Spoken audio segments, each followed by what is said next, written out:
40 ተቃዋሚዎች ፓርላማ ውስጥ እንዲገቡ ተወስኗል።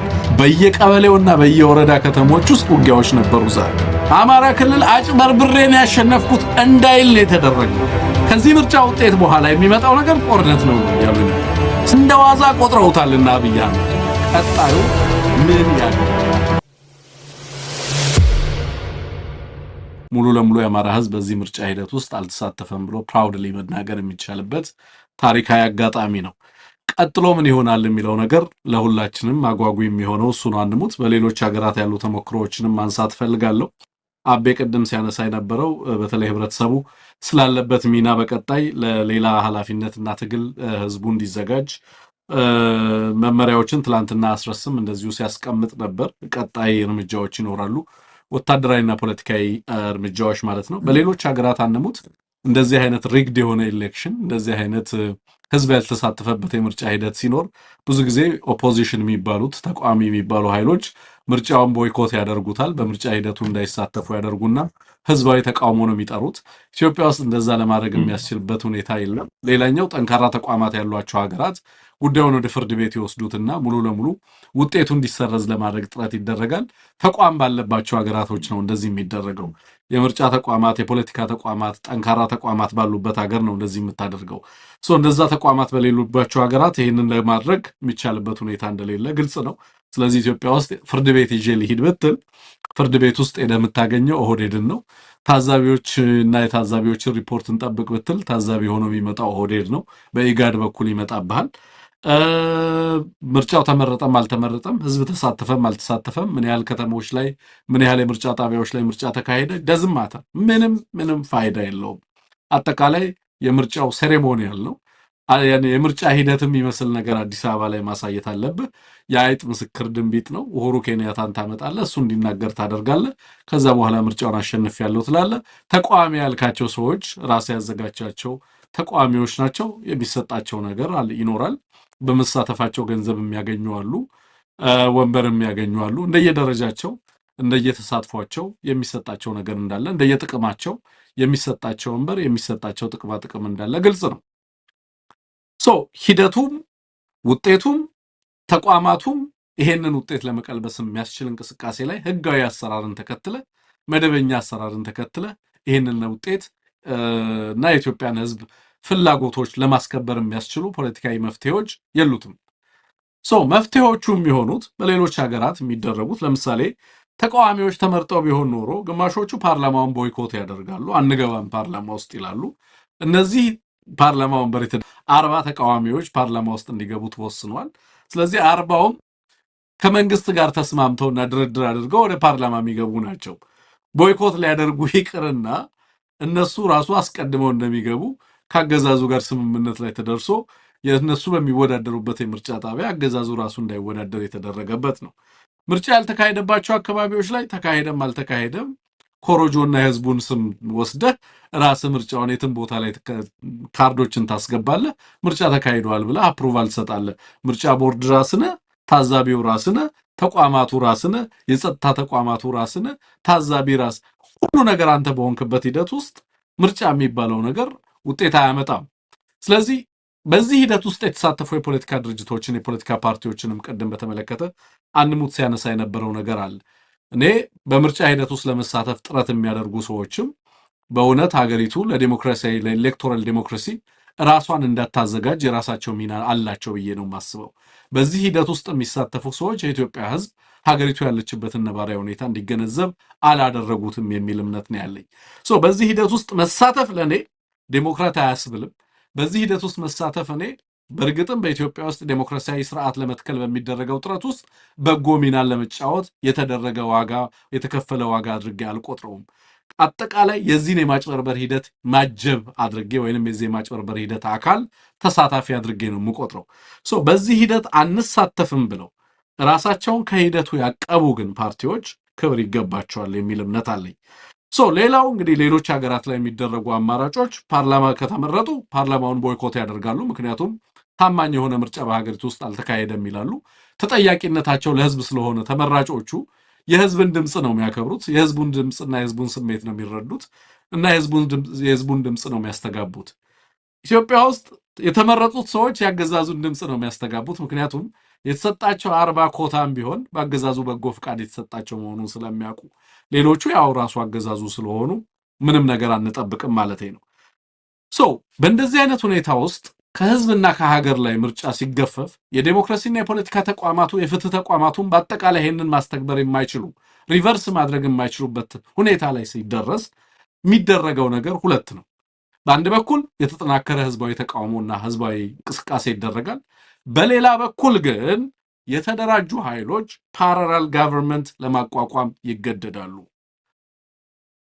ስለዚህ ከዚህ በኋላ እኔ ብልጽግና መንግስት ሆኖ ከቀጠለ ብልጽግናን በትጥቅም በሌሎችም አማራጮች የሚታገሉ ኃይሎች ስለፈቀዱለት እንጂ የኢትዮጵያ ህዝብ ዩናኒመስሊ በምርጫ ሂደትና ተአማኝነት ባለው የምርጫ ሂደት መጥቶ ይሄንን ሀገር እንዲመራ ኃላፊነት ተሰጥቶት ነው ብለን አናምንም።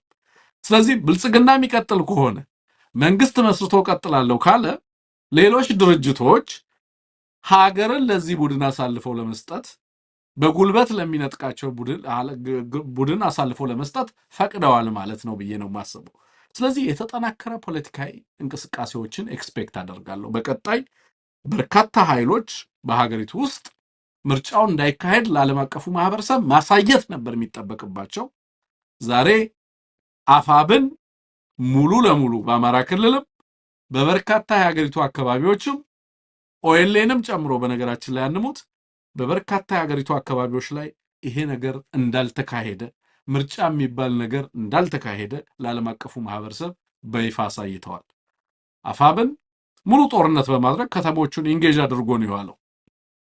አልቲሜትሊ ህዝቡ ቤቱ እንዲቀመጥ ነው ያደረገው። የነዚህ ጦርነቶችም ዓላማ እነዚህ መጠነ ሰፊ ውጊያዎች አንሙት ከ150 በላይ ምናልባት ውጊያ ያልተካሄደበት አካባቢ ፈልጎ ማግኘት አይቻልም። በዚህ ልክ ጦርነት ማድረግ በራሱ ቀደም አንሙት ስትል ነበር የነበረው። በየትኛው የዓለማችን አካባቢ ላይ እንደዚህ አይነት ውጊያ እየተደረገ እንዳለ በአሁኑ ሰዓት ለማሰብ ይቸገራለሁ ነው።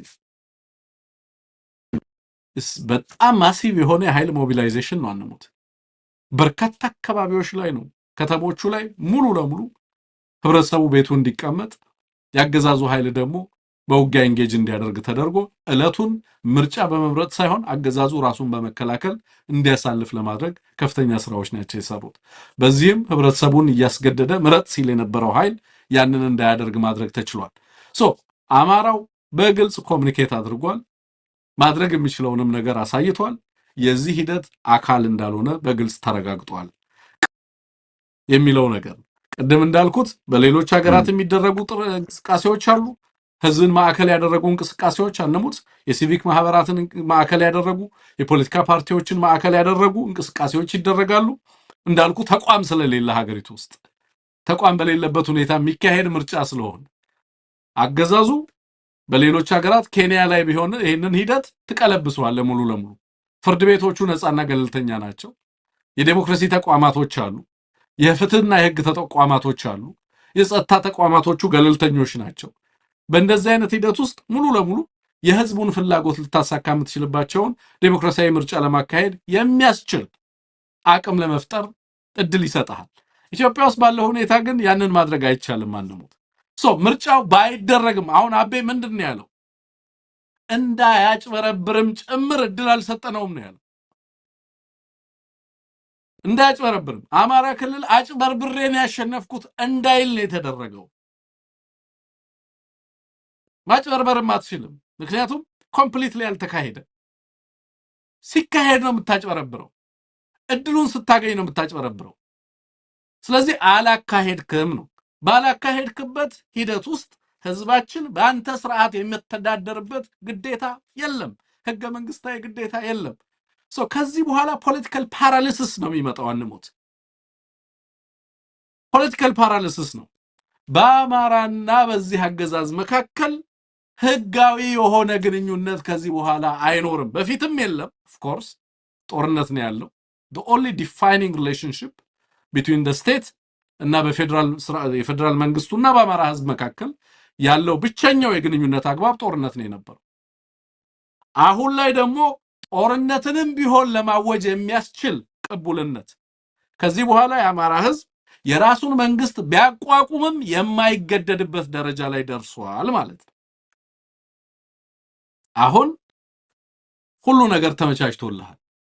ከዚህ በፊት በምርጫ ተመርጫለሁ፣ ሞኖፖሊ ኦፍ ቫዮለንስ አለኝ፣ ህጋዊ ቅቡልነት አለኝ፣ ስለዚህ ጦርነትን የማወጅም ስልጣን ያለኝ እኔ ነኝ፣ ስለዚህ በዚህ ስም ህግን አስከብራለሁ እያለ ህዝብ ላይ ጦርነትን ያውጅ ነበር። አሁን ግን አልመረጠውም። ማንም ህዝብ ጦርነትን ለማካሄድም ቢሆን እድል የለውም። በዚህ ሂደት ውስጥ ከዚህ አገዛዝ በተቃራኒ የተሰለፉ ኃይሎች አንሙት ማንኛውንም አግባብ ተጠቅመው ሀገሪቱን ለማስተዳደር በሚደረገው ጥረት ውስጥ የራሳቸውን የመሪነት ሚና መወጣት የሚችሉበት ታሪካዊ እድል በእጃቸው ገብቷል እያልኩ ያለው። ስለዚህ ነገ የኢትዮጵያ ዲፌንስ ፎርስ የኢትዮጵያን ብሔራዊ ጦር ለማደራጀት የኢትዮጵያን ተቋማት ለማደራጀት ቢነሱ ትክክል ነው የሚሆኑት። ምክንያቱም የፖለቲካ ሂደቱን የሚወስነው መሰረታዊው ፋውንዴሽን ተንዷል። ምርጫ ሳያደርግ ከህዝብ ላይ ስልጣን የሚወስድ አገዛዝ መጥቷል አገሪቷ ላይ። ስለዚህ ከዚህ በኋላ የሚኖሩ ተቋማት ቅቡልነት አይኖራቸውም ብለህ የራስህን ተቋማት ወደ ማደራጀት የራስህን መንግስት ወደ ማደራጀት ልትገባ የምትችልባቸውን ሂደቶች ፍንትው አድርጎ ጀምሮታል። ማን? ብልጽግና። ዘኢኮኖሚስት በግልጽ ይሄንን አስቀምጦታል። ቀጣይ ጦርነትን ለመጀመር የሚያስችል ምርጫ ነው ያለው። ትላንትና አልጀዚራ ላይም ሰምተው ከሆነ አንሙት ኤክስፐርቶች ቀርበው ነበር። ፓነሊስቶቹ ሲያነሱት የነበረው ነገር ከዚህ ምርጫ ውጤት በኋላ የሚመጣው ነገር ጦርነት ነው እያሉ የነበረው። ስቴቢሊቲ አይደለም፣ ኮንሰንሰስ አይደለም፣ ፖለቲካል ፋውንዴሽን ወይም የፖለቲካ መግባባት አይደለም፣ ኢትዮጵያውያን በጋራ ነጋቸውን የሚቀይሱበትን የፖለቲካ ምህዳር እና መደላድል የፈጠረ አይደለም። የባሰ ቅሬታ፣ የባሰ ስጋት በሀገር ላይ ደቀነ ሆኖ አልፏል። እንደዋዛ ቆጥረውታልና አብይ አህመድ ኡሁሩ ኬንያታ ሪፖርቱን ዛሬ ጀነሬት ያደርጋል። አሰማሃለሁ ኡሁሩ ምን እያለ እንዳለ። አዲስ አበባ ቁጭ ብሎ ከእንቅልፎ የተነሳው ጠዋት 5 ሰዓት ነበር። ከእንቅልፎ የተነሳው ወሰዱት። 2 የምርጫ ጣቢያ ጎበኘ።